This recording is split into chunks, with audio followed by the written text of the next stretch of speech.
नमस्कार, मी संकेत आणि आपण पाहत आहात मुंबई आउटलुक। आज दिनांक 30 मे 2025 पाहूया टॉप 10 घडामोडी। संरक्षण मंत्री राजनाथ सिंग यांनी आज स्वदेशी विमानवाहू युद्धनौका INS विक्रांतचा दौरा केला। यावेळी त्यांनी नौसैनिकांचा उत्साह वाढवला। नौसैनिकांशी व अधिकाऱ्यांशी ऑपरेशन सिंदूरच्या यशाबद्दल चर्चा केली। आज INS विक्रांतवर माझे नौसैनिक वॉरियर्समध्ये येऊन मला आनंद होत आहे। भारताची समुद्री ताकद INS विक्रांतवर मी उभा आहे। त्यावेळी माझ्या मनात आनंद, गर्व आणि विश्वासाची भावना आहे। जोपर्यंत भारताच्या समुद्री सीमांची सुरक्षा तुमच्या हातात आहे तोपर्यंत कोणीही भारताकडे वाकड्या नजरेने पाहण्याची हिम्मत करणार नाही। मी तुम्हा सर्वांना ऑपरेशन सिंदूरच्या यशाच्या शुभेच्छा देतो। पहलगामच्या भ्याड दहशतवादी हल्ल्यानंतर जेव्हा भारताने ऑपरेशन सिंदूर सुरू केलं तेव्हा आपल्या सैन्य दलांनी ज्या गतीने आणि स्पष्टतेने कारवाई केली ते अद्भुत होतं। याने फक्त दहशतवाद्यांनाच नाही तर त्यांचं पालन पोषण करणाऱ्यांना सुद्धा स्पष्ट संदेश गेलाय की भारत आता सहन करणार नाही, भारत आता थेट उत्तर देतो। या संपूर्ण इंटिग्रेटेड ऑपरेशन मध्ये नौदलाची भूमिका गौरवशाली होती। ऑपरेशन सिंदूरच्या वेळी जेव्हा एअर फोर्सने पाकिस्तानी भूमीवर दहशतवादी अड्डे उद्ध्वस्त केले त्यावेळी अरबी समुद्रात तुमची आक्रमक तैनाती, मॅरिटाईम डोमेन अवेअरनेस आणि समुद्री वर्चस्वाने पाकिस्तानी नौदलाला त्यांच्या तटावरच उभं राहण्यास भाग पाडलं। ते खुल्या समुद्रात येण्याची हिम्मतही करू शकले नाहीत असं राजनाथ सिंग म्हणाले। मुंबईकरांनो, तुमच्यासाठी मोठी आणि महत्त्वाची बातमी आहे। मुंबईतील सार्वजनिक वाहतुकीची कार्यक्षमता आणि एकात्मता वाढवण्याच्या उद्देशाने बेस्टकडून काही बदल करण्यात आले आहेत। बेस्ट उपक्रमाकडून बेस्टच्या तिकीट दरात वाढ केल्यानंतर आता बेस्टच्या ताफ्यात नवीन वातानुकूलित बस सामील होणार असल्याची माहिती मिळते। त्यामुळेच बेस्टच्या काही मार्गात येत्या रविवारी म्हणजेच 1 जून पासून बदल केले जाणार आहेत, तर काही नवीन बस मार्ग सुरू केले जाणार असल्याची माहिती सांगण्यात येत आहे। बेस्ट उपक्रमाने 30 बस मार्गांमध्ये बदल केले असून हे बदल 1 जून 2025 पासून लागू होतील अशी घोषणा करण्यात आली आहे। या नूतनीकरणात नवीन वातानुकूलित मार्ग सुरू करणे, विद्यमान सेवांचे मार्ग बदलणे, क्रमांक बदलणे आणि वाहतूक वेळापत्रकात बदल असा समावेश आहे।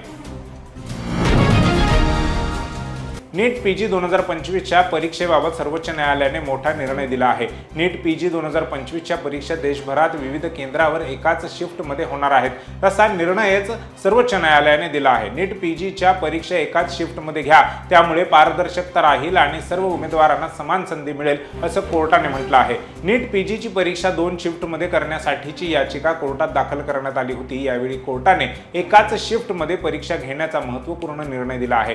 येत्या 15 जून रोजी ही परीक्षा होणार आहे।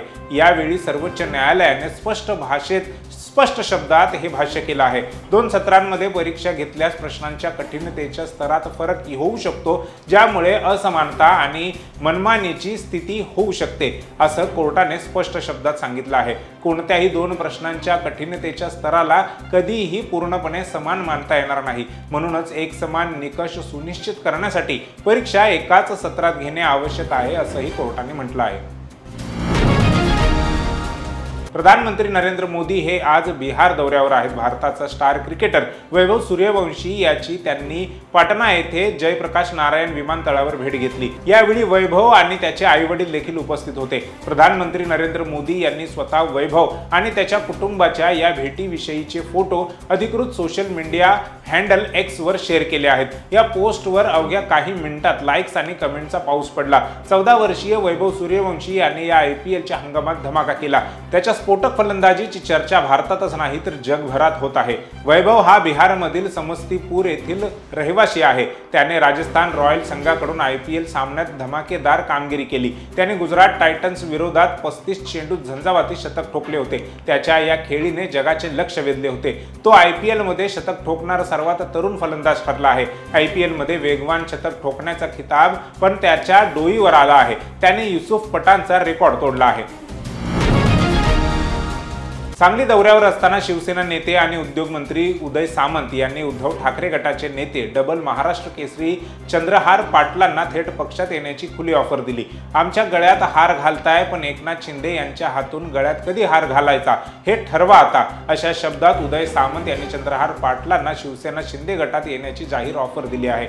चंद्रहार पाटलांची ताकद मोठी आहे, परंतु ते जिथे आहेत तिथे त्यांच्या ताकदीचा उपयोग झाला नाही आणि कधीही होणार नाही असा टोला देखील मंत्री सामंत यांनी लगावला आहे। गेल्या काही दिवसांपासून डबल महाराष्ट्र केसरी चंद्रहार पाटील हे उद्धव ठाकरेंची साथ सोडून शिवसेना ठाकरे गटात जाणार अशी चर्चा सुरू होती। या सर्व पार्श्वभूमीवर चंद्रहार पाटील यांच्या भाळवणी गावामध्ये मंत्री उदय सामंत यांच्या उपस्थितीत झालेल्या कार्यक्रमामुळे चंद्रहार पाटील हे उद्धव ठाकरेंची साथ सोडून शिंदे गटात प्रवेश करणार अशा चर्चांना पुन्हा उधाण आले आहे। कोणत्याही कुटुंबाची तक्रार आली तरी ती समोपचाराने मिटवण्याचा आमचा प्रयत्न आहे, कारण कुटुंब समाजाचा पाया आहे। कुटुंब एकत्र आणण्यासाठी कुटुंबात संवाद घडवून आणणं, गैरसमज दूर करणं यासाठी कायद्याच्या तरतुदीतील 3 काउन्सिलिंग करणं गरजेचं असतं, असं राज्य महिला आयोगाच्या अध्यक्षा रुपाली चाकणकर म्हणाल्यात। त्या आज जनसुनावणी घेण्यासाठी नाशिकमध्ये आल्या होत्या। कुटुंबाला एकत्र आणण्याचा प्रयत्न पोलिसांकडून झाला, पण आरोपपत्र दाखल करताना कोणामुळे दिरंगाई झाली यासाठी मी मुख्यमंत्र्यांना पत्र पाठवून चौकशीची मागणी करणार आहे, असं रुपाली चाकणकर म्हणाले।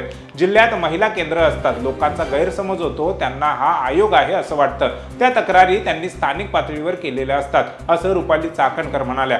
परिणय फुकेंसंदर्भात कोणतीही तक्रार आयोगाला मिळालेली नाही। मीडियाकडून आम्हाला त्या संदर्भात जे व्हिडिओ मिळाले त्यावर नागपूर पोलीस आयुक्तांना पत्र लिहून तुम्ही काय केलं ते कळवा असं सांगितलं। आयोगातून संबंधित पीडित महिलेला 4 ते 5 वेळा फोन केला। ज्या तक्रारी आयोगाकडे आलेल्या नाहीत त्याची माहिती असण्याचं कारण नाही। तक्रारदाराने पाठपुरावा जरूर करावा, तुम्हाला न्याय देण्यासाठी आम्ही बांधील कटिबद्ध आहोत, असं रुपाली चाकणकर म्हणाल्यात। लक्ष्मण हाके ही देशी दारूचे ब्रँड अँबॅसेडर आहे अशी जिवारी लागणारी टीका राष्ट्रवादी अजित पवार गटाचे नेते सूरज चव्हाण यांनी केली। ओबीसी नेते लक्ष्मण हाके यांनी अजित पवार यांच्यावर केलेल्या टीकेनंतर हा पलटवार करण्यात आला आहे। इतकंच नाही तर सूरज चव्हाण यांच्याकडून लक्ष्मण हाके यांचा ढेकून असाही उल्लेख करण्यात आला आहे। अजित पवार यांच्यावर टीका करण्याची लक्ष्मण हाके यांची लायकी नाही असं म्हणत सूरज चव्हाण यांनी हल्लाबोल केला। अजित पवार हे गोचिड सारखे अर्थ खात्याला चिकटून बसले आहेत, त्यांचं राजकारण सत्तेसाठी पैसा आणि पैशासाठी सत्ता असं आहे, ते सामाजिक दृष्ट्या असंवेदनशील असल्याची टीका ओबीसी नेते लक्ष्मण हाके यांनी उपमुख्यमंत्री अजित पवार यांच्यावर केली होती। शिवसेना ठाकरे गटाचे खासदार आणि नेते संजय राऊत यांच्या नरकातला स्वर्ग या पुस्तकाचे काही दिवसांपूर्वीच उद्धव ठाकरे आणि शरद पवार यांच्या हस्ते प्रकाशन झाले। राऊत हे तुरुंगात असतानाच्या काही दिवसांचे अनुभव आणि त्यांचे विचार त्यांनी या पुस्तकातून लिहिले असून अनेक गौप्यस्फोटही करण्यात आले आहेत।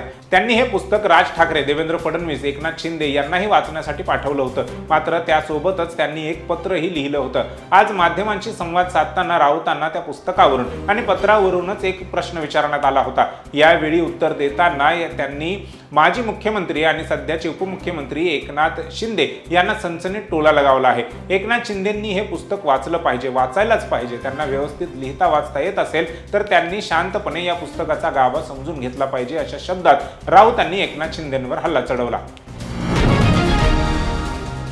यंदा देशासह महाराष्ट्रात मान्सून वेळेपूर्वीच दाखल झाला आहे। सध्या अनेक राज्यांमध्ये जोरदार पाऊस सुरू आहे।